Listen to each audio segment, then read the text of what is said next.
Meet Bob. Bob just graduated from college and got his first job at Corporate Co. After a month of hard work, Bob has just received his first paycheck. He's very excited. Bob plans to spend 50% of it on rent and utilities, and another 30% of it on food and fun activities, like going to the movies. As for the last 20%, Bob wants to do something with it, maybe even invest it, but isn't sure where to start. So, Bob decides to deposit it into a bank account. Bob thinks this is a safe plan. After all, the bank will actually pay him a small amount of money each year, called interest, just for keeping his money safe at the bank. This sounds great, there's just one problem. Bob may actually be losing money. Bob is flabbergasted. How can that be? Well, it comes down to something called inflation. Inflation is simply the idea that prices for goods and services rise over time. Why inflation occurs is beyond the scope of this video, but your grandparents are cranky for a reason.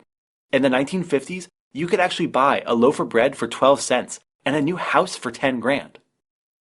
Inflation in the US is targeted to around 2% a year. This is bad for Bob. That's because even though the bank may pay Bob 1% for his deposit, prices have actually increased by 2%.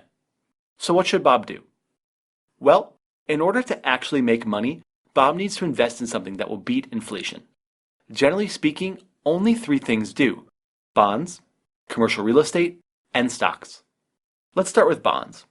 Bonds are loans made to corporations or governments. In return for your money, called principal, you'll receive a fixed amount of interest per year plus your money back once the bond expires. Because of this guarantee, bonds are the safest of the three investments, though this safety comes with a cost. They have the lowest potential investment return in the long run. Next, we have commercial real estate. This is property purchased to make money, generally by renting it out. While this is quite difficult for the average investor to do on his own, Bob could instead easily invest in a REIT, which is a professionally managed real estate portfolio. Finally, we have stocks. Stocks are simple.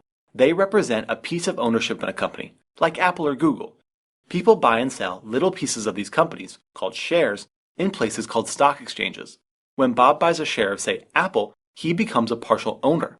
When Apple does well, the share price goes up, and Bob makes money. When Apple does poorly, the share price goes down, and Bob loses money. These fluctuations can make stocks risky. However, fortunately for Bob, stocks in the United States return on average about 9% a year, including both share price appreciation and dividends, which are cash payments made to each shareholder when the company does well. Thus, if Bob invests the remaining 20% of his paycheck, say $100, he can beat inflation by almost 7% a year. But that's not all. Here comes the real magic. The next year, Bob will not only earn another 9% on his initial $100 investment, called principal, but an additional 9% on the $9 in profit from the previous year.